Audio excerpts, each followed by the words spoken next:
I said, hey, hey, welcome to the Man Cave Happy Hour. I said, hey, hey, welcome to the Man Cave Happy Hour. We're gonna drink a fine whiskey and smoke a really fine cigar. It is time for Happy Hour. It is the Man Cave Happy Hour. Whiskey, cigars, spirits, the stories that go along with it. I'm Jamie Flanagan. I am Matt Fox. Matt Fox. We are in the bunker. We're always in a bunker. This is kind of like our bunker. It is. Is that what it is? It's our own private bunker. Yeah, we're in Southfield, Michigan, in the our podcast studios here, and we actually we're doing just a taste tonight on the Man Cave. Oh, we have lots of tasting. Yes, we do. There's a plethora. We've got samples. It was like a mail call, and it's like. Colleen's like, you got a package. She gets angry when she goes, what did you buy?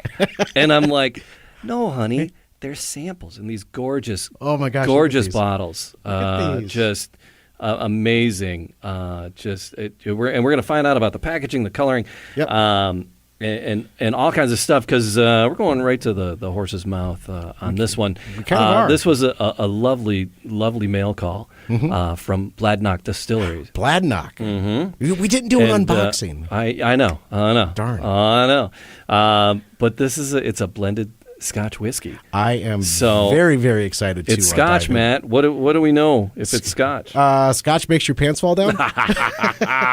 Well, that, yeah. But origins in Scotland. Well, yes, it does. So the distillery there, yes, in Scotland, and I think, yeah, it's in the Lowlands. The Lowlands, I believe. But we're gonna find out. Yeah, we're gonna find all this out because we're gonna talk to Will Pitchforth. He is the head of. Hey, Will, how are you, sir?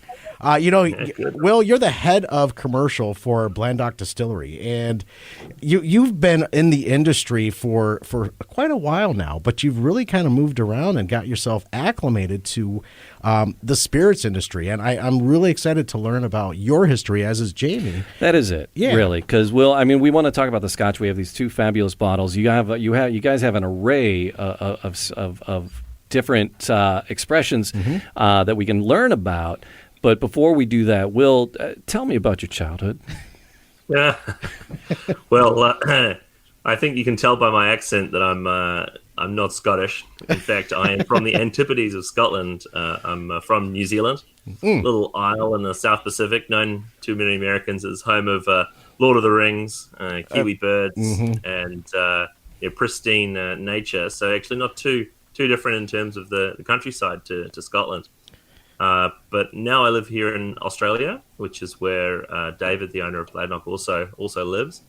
And of course, it's a bit of an unusual one to be owning a distillery from Australia, based in Scotland. But it's the first time that we know that it's ever happened. Right. And hopefully not the last. Hopefully we're making a good impression on the on the Scotch whisky industry, doing things our way with a bit of an accent, as you guys would consider it. So, we probably sound pretty funny to you as well. Yeah. Well, that's all right. Crazy accent. But Will, what content as well as the accent? What's your background? What were you like as a young man, and what brought you to the spirits industry? So, look, funnily enough, I actually did my undergrad degree in biomedical science, and so I remember sitting with a drinks company CEO that when I used to work, and he said, why do you go into selling liquor when you're in biomedical science? Do you want to make it, or? And I was like, look, honestly, it was one of those things where I was working in a hospital, and on the weekends I was working in a cocktail bar as a bartender. And what I actually really loved was the people. It was the drinks. It was the product I was making, and go to work in a hospital. I don't know if this is the right time to joke about it, but nobody who's in a hospital wants to be there, right? Correct. Everyone, hopefully, who's in a bar actually does want to be there, and it was just such a great environment. I was learning a lot. I was really interested in the history of the products that I was pouring, and so I worked in hospitality for a few years. I still think that my dad would love me to rediscover medicine and go into go be a doctor. But I've had a great career, and it's really taken me all around the world. Working in the liquor business. I lived in Paris for a number of years, working for a big multinational in France, and that role took me to everywhere from Uruguay to South Africa to Norway to the Middle East. It really was a great opportunity to travel around the world, talking about whiskey, talking about all the range of liquors that I was selling, and then came back here to Australia. My wife's Australian, and we started a family, and basically got a call from a recruiter saying, "Look, we've got this Australian entrepreneur who's bought the Scotch Whisky Distillery. He used to work in the yogurt business, and so he's got a real passion for whiskey, but he's looking for some people who've got international experience in the trade." And that was me. So that was over 4 years ago now. I've been working at Bladnoch. Because you were, I believe, because I was reading something, you were at was Chivas Brothers at a division of. That's right. And where were they? Well, I worked with Patrick Ricard actually, which is the owner of Chivas Brothers is French. Okay. And I worked in the head office in Paris. Right. Mostly working in the on-trade, so hotels and bars and clubs and those sorts of venues, especially in like developing countries. Wow. Helping the local teams kind of understand our strategy for getting people to try our drinks, and of course Chivas Brothers with brands like Glenlivet and Aberlour and of course Chivas Regal, Ballantine's, some of the world's biggest and best known scotches, as well as some of the smaller, lesser known ones. And I think it's something that we're interestingly seeing now is that the big multinationals are either selling off small brands, as of course Chivas did with Glenallachie most recently, bought by Billy Walker. Or they're buying or building small ones. I mean, Chivas Brothers and Diageo alone are got loads of projects on the go. Brora is not far from reopening. I mean, Rosebank's being revived by Ian McLeod. So you're getting lots of new and interesting things going on in the industry from big and small players, where they're really not just focusing on the giant distilleries, the Glenfiddich, Glenlivets and of the world, but also also some smaller players that there's now a real interest for diversity in their Scotch. Wow. So Bladnoch has been a player for some time. Bladnoch is a very old distillery, if I'm not mistaken. 200 years history. Yeah, like 1817 was the founding of Bladnoch. We took over in its current incarnation in 2015. We are a Lowlands Scotch. You were mentioning in the intro that I think we're a Lowlands. In fact, we're the southernmost distillery in Scotland. Oh, okay. And, look, I'm not fully convinced that that regionality is quite as essential as some others in the industry would. But hey, it's nice to have superlative. It's nice to be the most something, and we are the most southern, and so that's all right. So that was going to be my question about Bladnoch, and because again, Matt and I we've been doing the show, and the reason we started the show is because we know nothing, and we wanted to learn from people who know things, and learn along the way. And we've been doing a lot of whiskey, American whiskey, Scotch whiskey, bourbons, and we haven't done a ton of Scotch, and our Scotch knowledge is limited. I know there's Speyside, and I know there's a Lowlands, and the other ones is more sea and a bit more salty, and that comes into play supposedly. Like you said, I thought that was interesting that you said you don't think it plays as big of a role as some people say. So what is the difference? What's the difference between the two regions, and how many different regions are there? Yeah, so look, there's sort of generally 5 or sometimes 6 regions who you talk to, whether it's the industry body or people who write books about these things, which is definitely not me. So you've got the Highlands, which is a big region, lots of distilleries, and then you've got Speyside, which is a sub-region of the Highlands. So it's just a little kind of a pocket in the middle of the Highlands, which is near the River Spey, hence Speyside, where you've got a huge concentration of distilleries, and that's good quality water source and access to trade routes and things like that. It's quite a established whiskey making area, and there's, I would say, 40 to 50 distilleries in Speyside. You've then got Islay, the Isle of Islay, which is an island off the west coast of Scotland, which is where you've got think 8 that are producing whiskey, but I think there's 9 or maybe 10, possibly even 11 that are under construction. It's a pretty sought after area, and that's where your brands like Kalila and Bunnahabhain and Ardbeg and Kilchoman are all on the Isle of Islay, which is traditionally very peaty. But then you've got Bruichladdich, which is on Islay, which makes an unpeated style. Hence that, you can't just say, well, all Islas are smoky, peaty whiskies, because Bruichladdich makes a very lovely unpeated whiskey.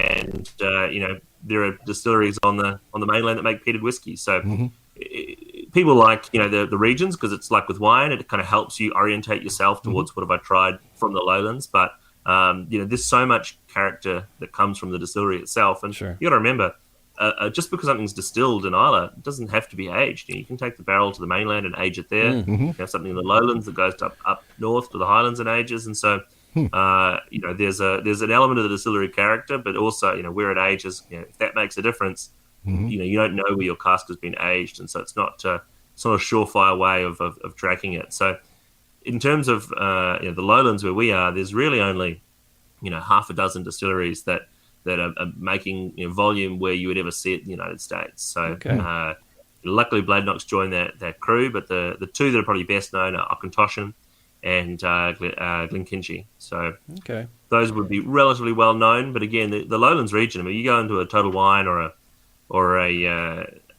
K&L or something like that, or your local your local state liquor store, and there could be a section for Speyside and Highland, and maybe a section for Islay, but it's unlikely to see a section for Lowlands because there's only two or three bottles there, so it's not enough to.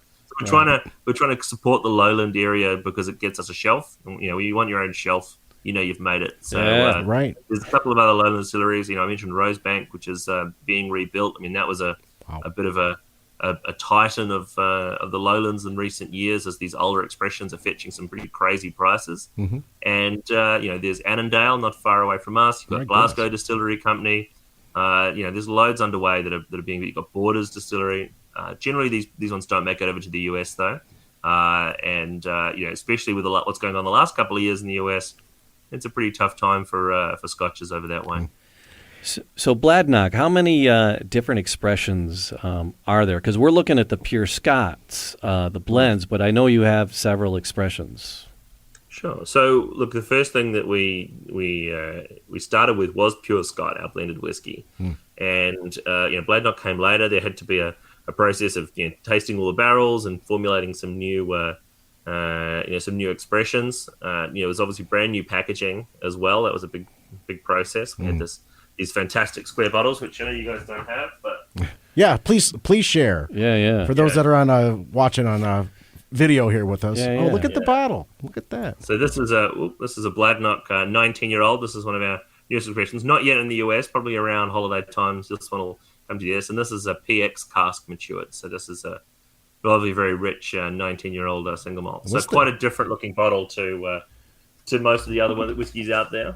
And so Bladnoch was a bit of a longer process to bring to the market, and we initially launched with 3 expressions: a Californian red wine cask matured, a Oloroso sherry cask, and a 25-year-old port pipe. My goodness! And there's a very, very small quantity of those older expressions, those kind of first release expressions, still available in the US. You can spot them around and about. Samsara is still in our portfolio, but the 15-year-old Oloroso and the 25-year-old port pipe is nearly done, because really when we bought the place, we limited to whatever the casks were that were were in stock.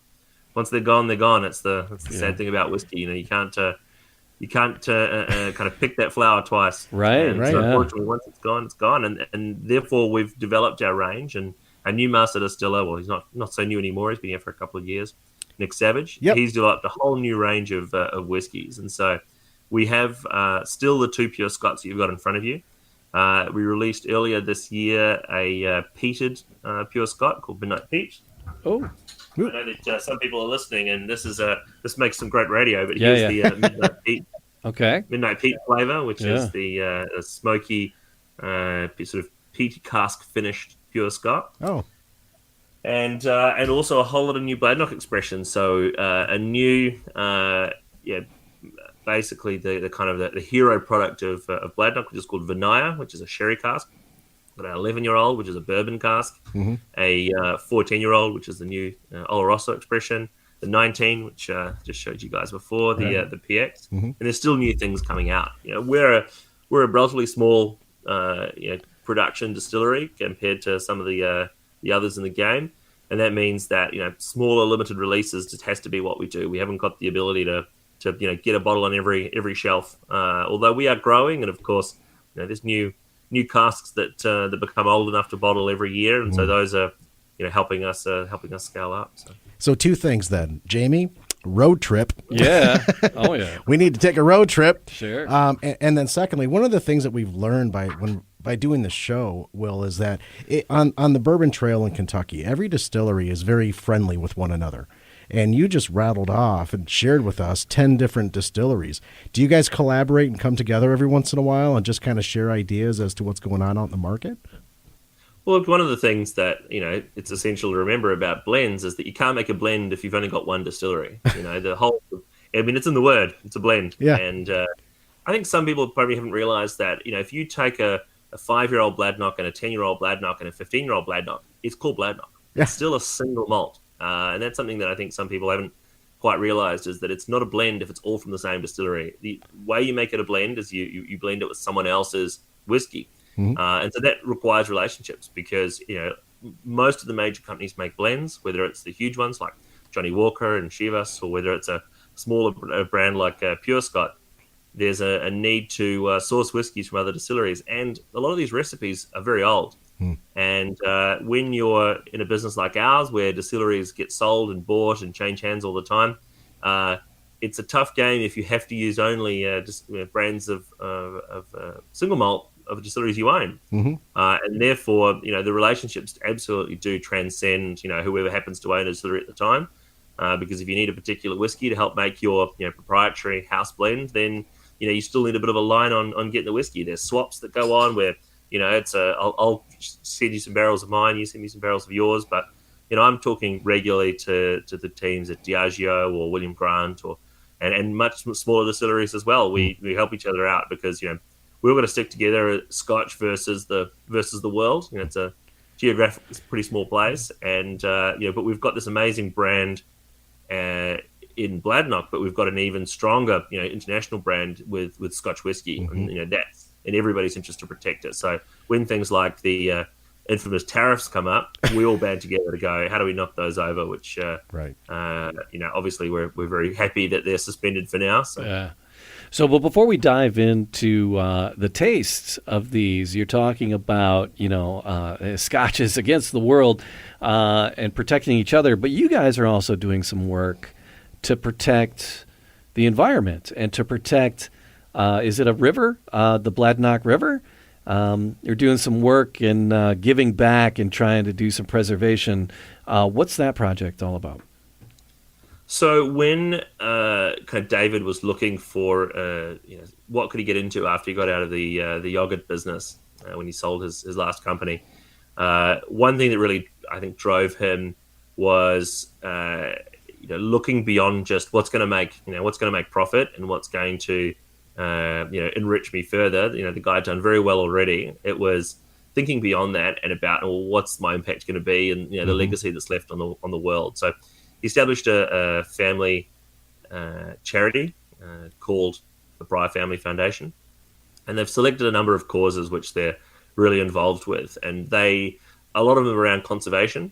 So the Great Barrier Reef, which I'm sure you guys have heard of, the stunning natural reef, which is very close to me here in Queensland, involved with a big not-for-profit here that's about kind of analysing and research into the coral bleaching in the reef. Worked with another charity called Greening Australia, which is about replanting the forests after the bushfires. Some of you guys might remember the bushfires before the last 7 crises that have hit the world in the last 2 years. But I do. A couple of years ago, everyone was ringing me from the US, going, "Oh, I've heard about these terrible bushfires," and now everyone's had their own pretty tough couple of years. But it still was there, and a lot of habitat was lost, and a lot of animals really struggled to basically be rehomed after those fires. And so there's been big work there. And the Bry Family Foundation kind of underpins a lot of what we do at Bladnoch, and David's philosophy, which is about considering the impact you have on the world. So we've got a whole lot of things that we do, especially with Pure Scot. So we're part of 1% for the planet. So 1% of all of our revenue, so that's not profit, that's literally every dollar turned over, goes to environmental causes. We have supported a whole range of environmental causes here in Australia and beyond, and doing more and more in that in the US as Pure Scot starts to grow. But you mentioned the river there, and again, I think a lot of people might not realize just how much water it takes to make whiskey.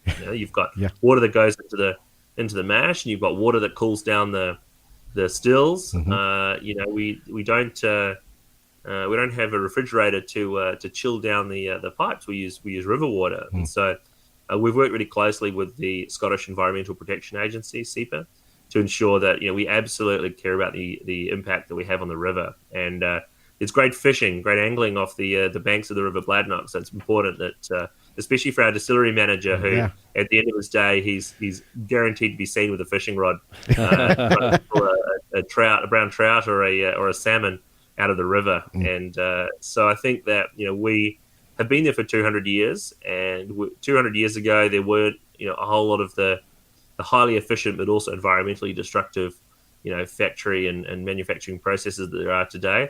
And so we need to consider, there was minimal impact on the environment from the workings of a distillery 200 years ago. We don't have the right to take advantage of our technology to draw more from the environment than we deserve, basically. So the idea is to still make whiskey and still to consider what impact we're leaving on the land that we're sitting on. I mean, David always talks of himself as a custodian for Bladnoch, because there were many owners before him, and after him there'll be many others. It's not it's not a business that can be kind of captured in one lifetime. And we are distilling whiskey that today none of us will ever taste. Wow. That's the thing, is that today we've got whiskey that's 30 plus years old. That's not that's an intergenerational kind of a product, and there's very few industries that really have that kind of forward thinking in terms of creating something that's not going to be consumed by you or maybe even your kids or any of your current employees. And that's quite extraordinary. Although that being said, we have one employee who's been with us since 1983. Oh wow! And so he's like he now gets to drink whiskey that he distilled when he was a young man. So. Wow! Just the work that you guys are doing to offset, your carbon footprint, if you will, right? And trying to be neutral. The goal is to be neutral by 2024. Are we getting closer and closer to that? Even before 2024? Yeah, look, absolutely. And I think there's some things that we could do for some quick wins in terms of plastic free in our visitor center. The bottles you guys are holding, we've just updated them. I haven't got any in my office; it's that new.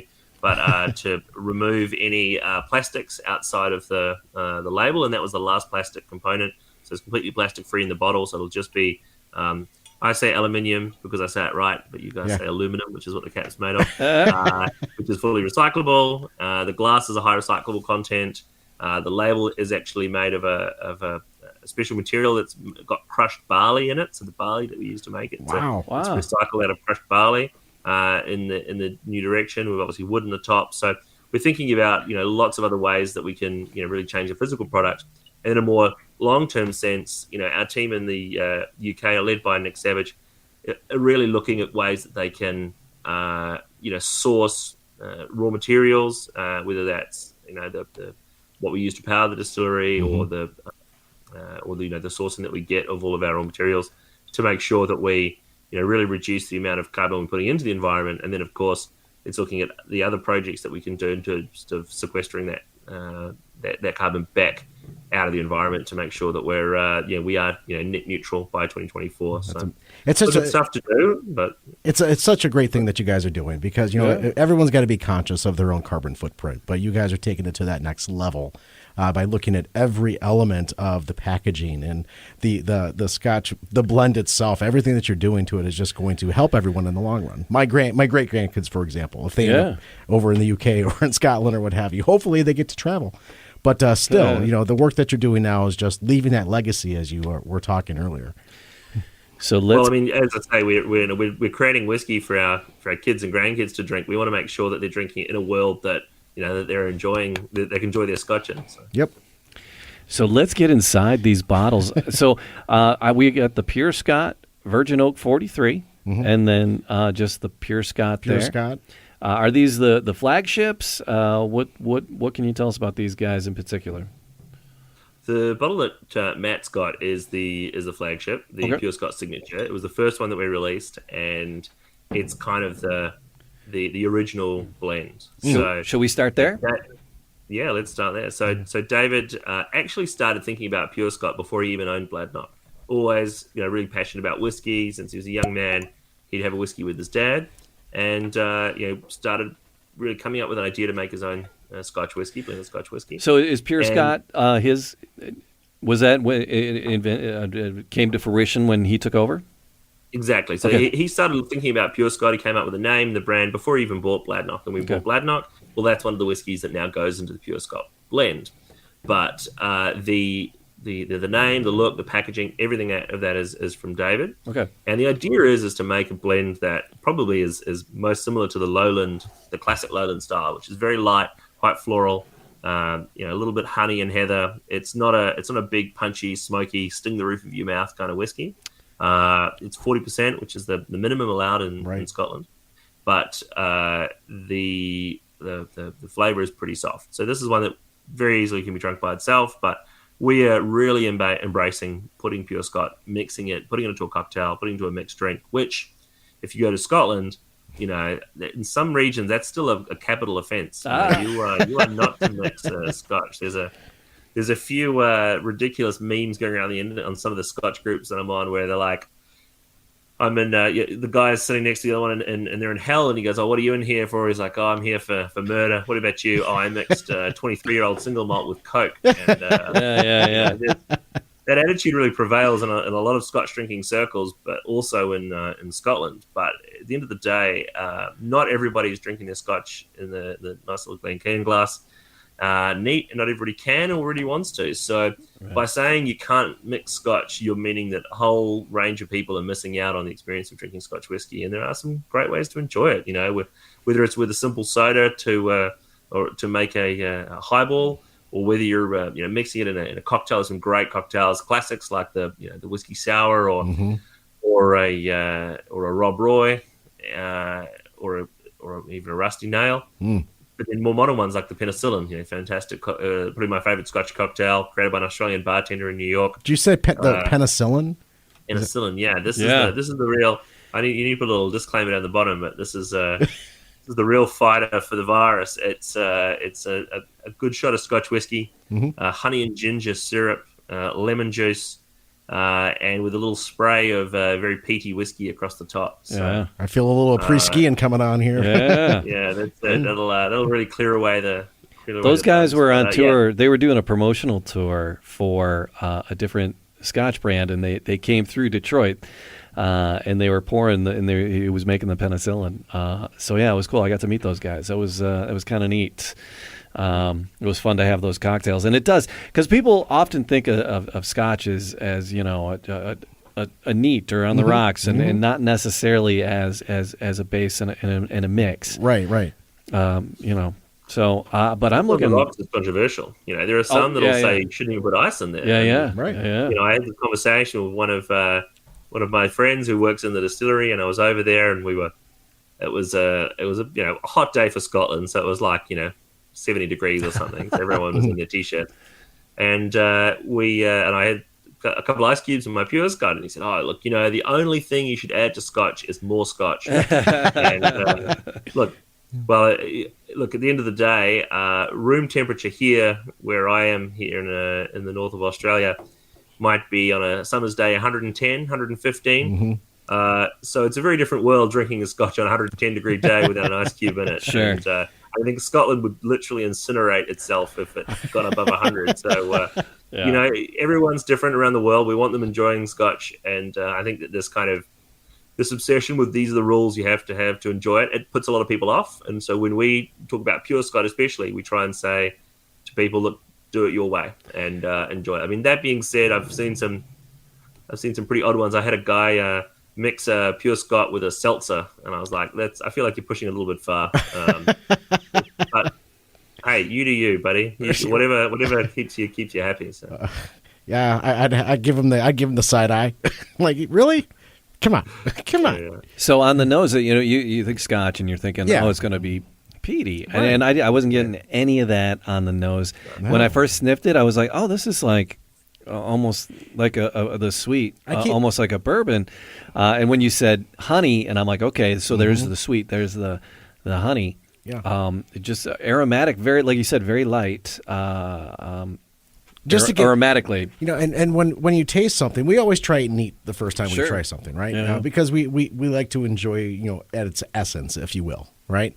But for folks that are never had it before or aren't used to this, you can't just do a nose once. You need to get your olfactory senses moving a little bit. You need to nose it a number of times so you can start getting those hints of that vanilla, or maybe I'm getting a little bit of a raisin out of it, almost like a golden raisin. Almost. Okay, that's just kind of where I'm sniffing at, because my olfactory senses are starting to kick in. Right.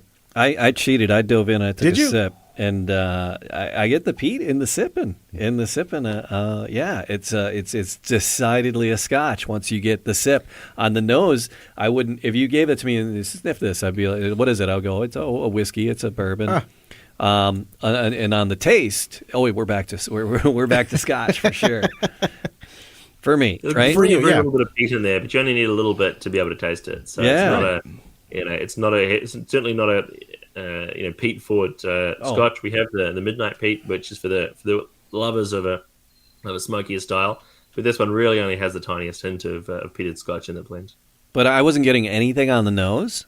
Really? And then in the taste, it's not overbearing, but it's coming through on the taste. Oh, okay, it's decided, it's decidedly in the Scotch family. That's nice. The raisin is still sticking around. Even after I dove in, that raisin feel is still sticking around. Okay. I'm kind of stuck. It makes me feel like the Scotch, and it's not even 10 in the morning. So.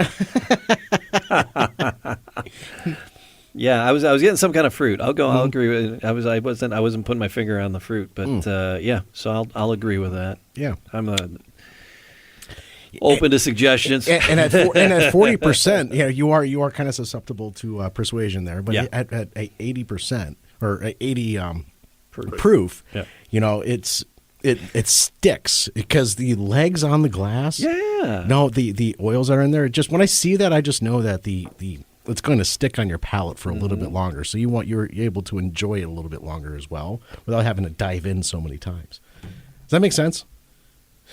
Yeah, it's sticking around. Yeah, it's sticking around. Yeah. Will, have you had that experience yourself when you tried the Pure Scot? What was your experience like? Because of all the Bladnochs, and look, I drink a lot of cask strength whiskey. I mean, again, this probably says more about me than it does Scotch. When I find a drink of 40% Scotch like Pure Scot, I don't need to cut it down. I don't need to water it. It's just drink it straight. Probably a little bit too easy. Sometimes if I've got a lot of Scotch in my office, as I'm sure you guys do too. And look, for me, I'll just sit away and sip at a Pure Scot, and you look over at a bottle and you're like, well, there must be a hole in the bottom. It seems to be evaporating a bit too quick. But it really is some of those ones you just forget about. But look, again, for those people who aren't big neat spirit drinkers, perhaps they're going to want to mix this and cut this down to unlock some of those kind of sweeter kind of honey flavors. I mean, Pure Scot is pretty much 100%. In fact, it is 100% American oak. Vast majority of it is bourbon, a little bit of new oak as well. A lot of new oak in the next whiskey that we try, but this one here, it's got all of that American oak. I mean, if you talk to Nick, who is of course a PhD engineer and is of course a master distiller, and you stole Nick from somewhere, did you not? We did. We poached him from a little boutique distillery called Macallan. A little boutique. Okay, fair enough. No, actually, so Nick is he's 6'7", wow. And they redeveloped the distillery, and they forgot to build the doors high enough, so he had to go. So he just they couldn't put him through that big renovation. They didn't think about their master distiller, so he was like, "No, I'm out of here." No, but seriously, the arrival of Nick was just so good for us because he's got this great international experience with Macallan in terms of the brand, but also of course his whiskey making knowledge is excellent. He's got a a real kind of creative streak, and he really understands the storytelling about whiskey, and that's why we're so lucky to have him. Don't tell him I said that; you'll get a big head, and he's very tall, so he'll fall over. Mum's the word. Yes. But so the the chat with Nick about casks always brings you down a deep scientific rabbit hole, and he'll talk all about the different molecules and where the sweetness comes from, things like that. Some might say that takes away the magic of discovering new flavors in the Scotch, but there's been a lot of thought behind where each of these flavors is going to come from, from the cask. And I'm going to recommend a great book to you guys because it's not a competitor, but if you're ever really interested in learning all about casks, yes, check this book out. You can get it on Amazon. I know there should be an affiliate link. It's called Cask Management for Distillers. Oh wow! If you really want to geek out, it tells you about all the different kind of casks, where the flavors come from. What kind of flavors in the final Scotch come from when you do different finishes, maturation. I mean, this is what's on my desk that I've been reading recently. It's a pretty cool book, really helping you understand about different kind of sherry cask and bourbon cask and new oak and things like that. So I think there's a lot to be learned about where the flavors come from, because of course, unlike a lot of other whiskey categories, we can't add any flavor. There's no wild turkey honey equivalent in the Scotch world. You can't have a fireball or a ghost pepper or something like that. It's all from cask, grain, and where it was matured. So there's not a ability to influence it with anything but cask. What was the name of that book again, Will? Cask Management for Distillers. Cask Management on Amazon. For... Maybe you guys should set up an affiliate link for this one because it's a great book. It's like $20 or something like that. If you're really a Scotch geek, I mean, there's a lot of Scotch books out there, but a lot of them kind of cater to a very broad audience about, the kind of basics.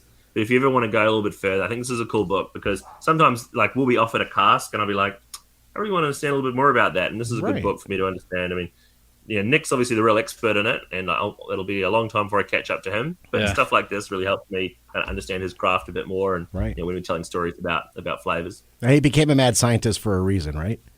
Yeah, exactly. I love. I mean, the Dr. Nick jokes from The Simpsons. He's definitely no stranger to them. But he played basketball because he's pretty tall. He played basketball here in Australia for a few years on a I think he was on a scholarship to a university in Melbourne.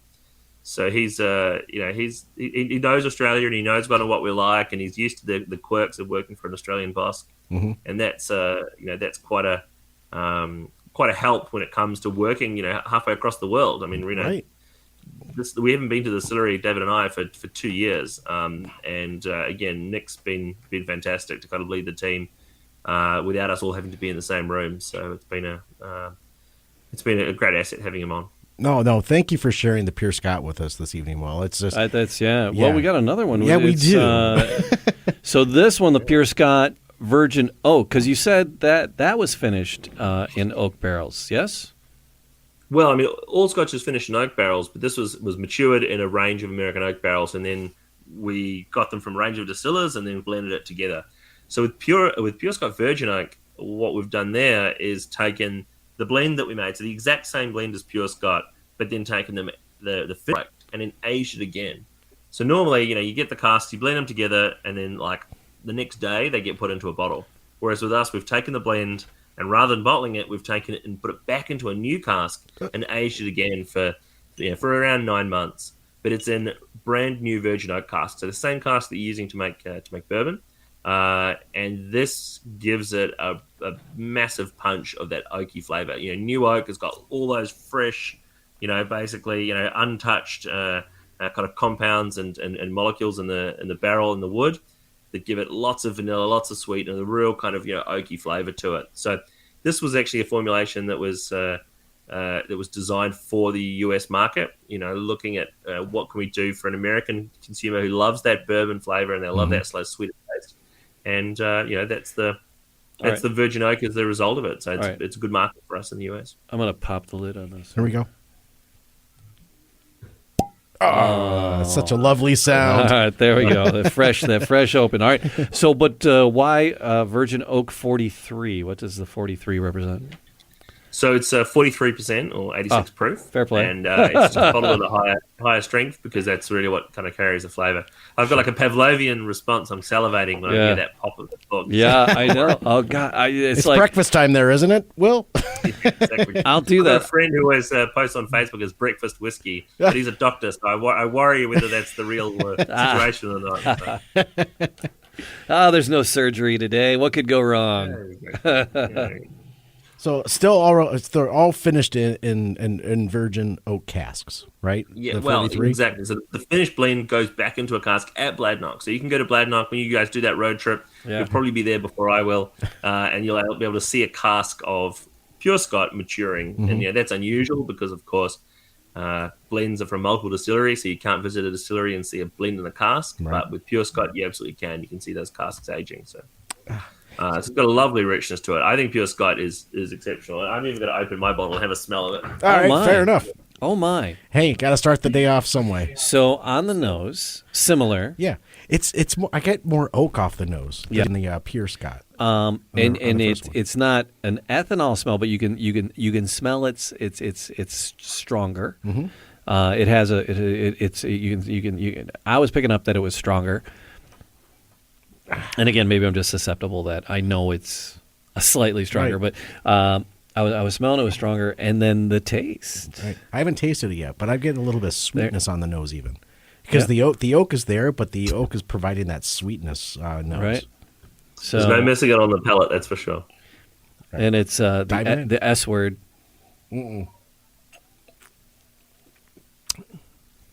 Ooh.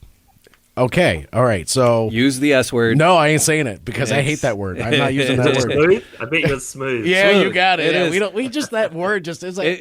It seems to be overused, but it's fitting. All right. So most for me. Ooh. All right, go most ahead. scotches for the Well, aftertaste. All right, most go ahead. scotches for me, they hit me right up on the front. As far as that Scotch feel, the 43, I didn't get that.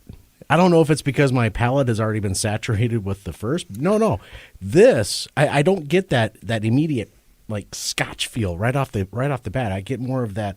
Gosh, I'm trying to put my nose on it, or lack of a better term. Oh my goodness, I'm actually really enthralled with the 43 because it's just hitting me in such a nice way. Yeah. It's just coating, my palate. But at that, this is something that I could enjoy for an evening out with friends or what have you. If it was available, this is something I would definitely go and look for, in the stores or what have you. Because it's dark. A lot of I'm people just blind taste it. Can't even one tell it's sip. Scotch. I'm done. So that was the thing on the first taste on just the Pure Scot. I was getting the peat straight away in the taste, but not on the nose. And this again, no, I wasn't really getting much of a hint. I was getting more of the barrel, on the nose. And then the first sip, I wasn't getting anything on the peat. But then as it sat, after a moment, the peat kicked in. Again, it's not overbearing. It's like, not. oh God, I've had some that are just like, it tasted like you bit a chunk of dirt. You had a piece of earth in your mouth. There. Some people love that though. Some people love that super. I'm almost kind of reminiscent of it's like ginger is just hanging around. Oh, ginger. Yeah, a little bit of ginger. This grows great with ginger beer. Okay. Does it really? Or even Canada Dry, the ginger ale, it can go really well. But we've got some great cocktails. If you can head to our website, we've got some recipes, and ginger plays a big part of them. And again, why it's also great in penicillin as well with that ginger, honey, lemon, and scotch. Man, that's just that the 43 is just hitting me in such a nice way. I'm really after two sips, I'm just enthralled. After two sips, and now that I nose it again, I'm getting a little bit of the peat in the nose. But again, because it's on my tongue and it's there. Right. And it's nice. It's hanging around. It's getting sweeter as it lingers a little bit longer. It's just that is such a nice Scotch whiskey.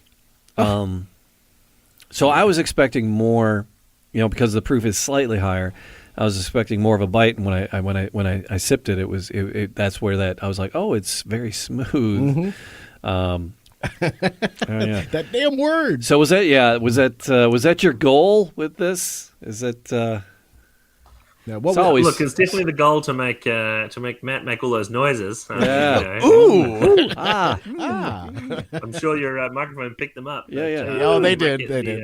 I'm sure I'll get shit for it later. No worries. And he was already on the big button to censor it when he started describing it. Well, it sounds like you need a button for smooth. But yeah. look, at the end of the day, it's different. It's very different to Pure Scot. A lot of people don't perhaps first pick it as a Scotch whiskey when they're first tasting it.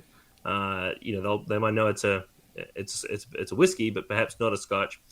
The idea with the virgin egg isn't to kind of mask any of those flavors. It's to just develop other ones. And as I say, casks are really the main way that you're going to bring flavor to your final product. And the impact of the cask is undeniable. This is 9 months in a virgin oak casks after years of maturation in a range of casks. It's a great illustration of just how important they really are. And as I say, we've got a peated version. This one here, this was just in Australia at the moment, so sorry to tease you with it. Yeah. But this one here is with a peated cask, and again, same base product. This is at 44.5, so 89 proof. And again, a different experience with the same matured scotches, just with a different barrel finish. So if I didn't know it was like the barrel finish, I would have said you put a bourbon barrel in your blend.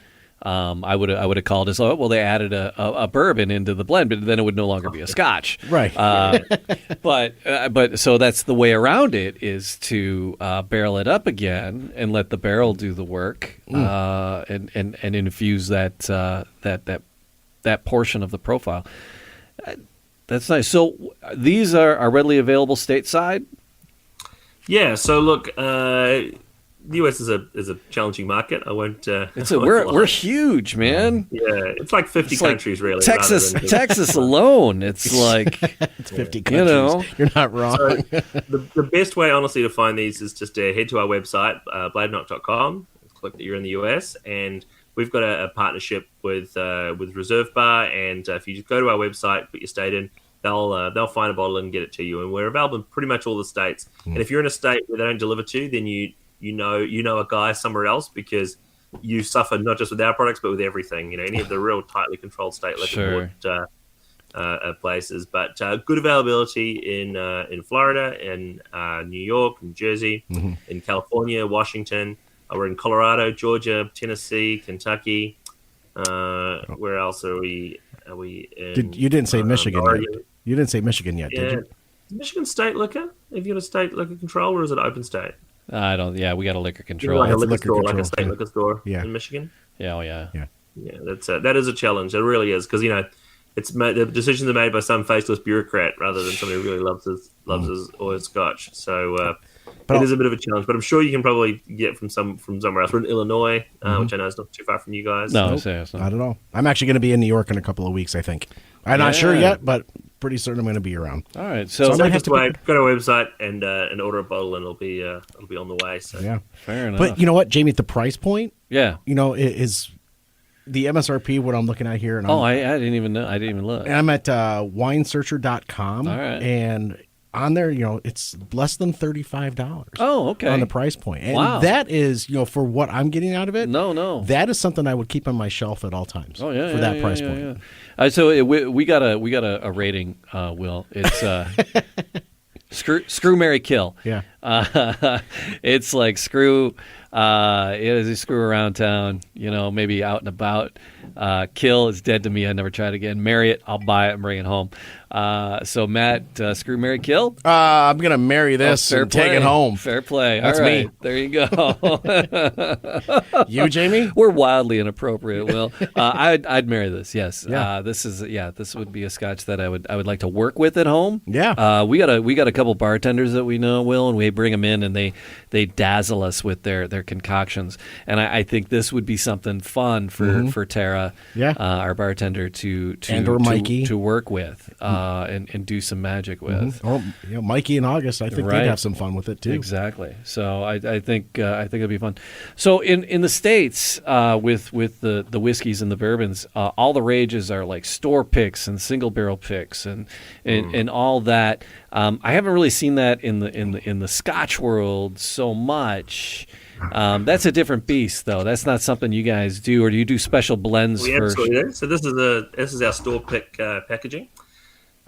This one actually is one that we did internally. Have I got a store pick that we did for a group of bars in Melbourne called Boilermaker House, and it was a nearly 19-year-old Moscatel cask finish, which is lovely. So this is the packaging that we do. We put a little strip label on here with the distilled, bottled, and then we put the little logo in here. There is a bit of interest. I've got a meeting later this week about a store that'll do it, but we only do kind of half a dozen a year worldwide store picks. So, the cynic in me says when you see a store pick which has got a sticker on it, you're like, is it just the same bottle that's in the store down the road with just a different sticker on it with a different store?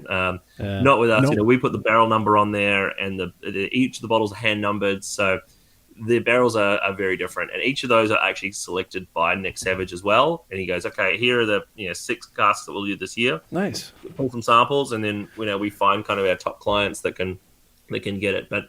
We're not going to be like the world of bourbons where you've got 150 store picks in 150 stores and everyone wants it's a bit unique. It really is going to be for our closest partners. So I'm having a meeting later next week with a US store who's been a great supporter for a long time of Bladnoch, and they're looking to try and get their hands on a barrel. So I can see somebody easily becoming a fan of the Bladnoch line and saying, I really want to do a store pick. So I can really see that happening quite easily.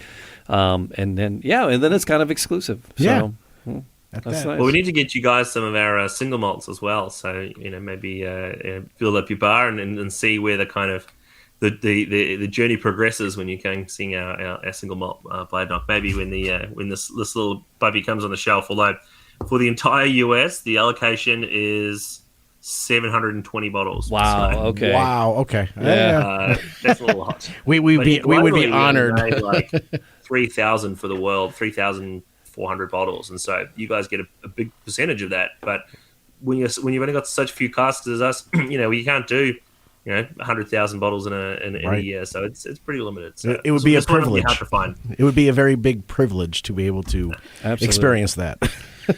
All right. So, Will, what's the website again when people want to try to find a store finder or are there recipes and things on the line as well? Look, there are. Look, if you want to hear particularly about Pure Scot, it's just purescot.com, all one word, PURESCOT, 1T. We've got a guy called Scott who follows us on Instagram who sends me a message every 6 weeks going, can I have some free bottles? Because my name's Scott. I'm like, it's a road to using up our marketing budget. And then we've got bladnoch.com, BLADNOCH.com. And then you can click on the US and you can find some on.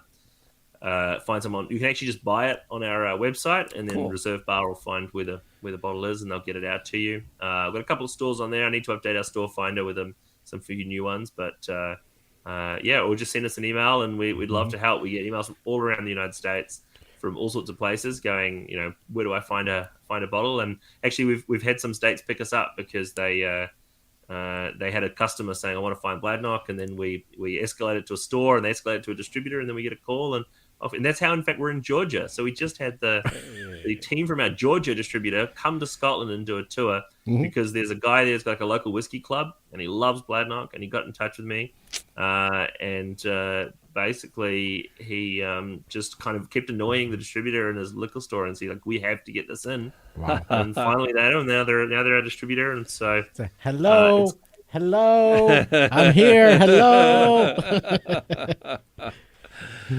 Oh, Will, thank you so much. Shout out to Jack Smith in Georgia. Yeah, between your environmental efforts, your conservationist efforts that you guys are doing, what's in the bottle is amazing. What you guys are doing outside of the bottle is just as amazing through the nonprofits. Are there links on the website that folks can actually go and potentially donate to help with your efforts? Yeah, absolutely. So on purescot.com, we've got a campaign at the moment with the citizens of the Great Barrier Reef to help us map out the impact of climate change on the coral in the Great Barrier Reef. So they call it the Census Project. And you can find out more about the different things that we're doing. We've got pages all on our conservation and talk about some of our environmental ambassadors. But hey, look, the other way you can donate is you can buy a bottle of Pure Scot, because 1% of 1%. Causes. So I mean, then it's something for the environment and something for yourself. So fair enough. You can feel good about your Scotch drinking if you want to buy a bottle. So. I am the commercial guy, you know what I mean? Like, I'm still got to think about how many bottles I sell. Yeah, absolutely. That's brilliant. Will, thank you so much for being with us and the lovely taste. Yes, truly amazing. Everybody on your team has been astounding in getting us connected. It's like with this whole remote, Australia, we're here, there, and everywhere in dates and times, and it was quite the juggling act, and we appreciate everybody on your team who did this to make it happen. So thank you, and cheers. Cheers. Honestly. Thanks for having me. There you go. Cheers.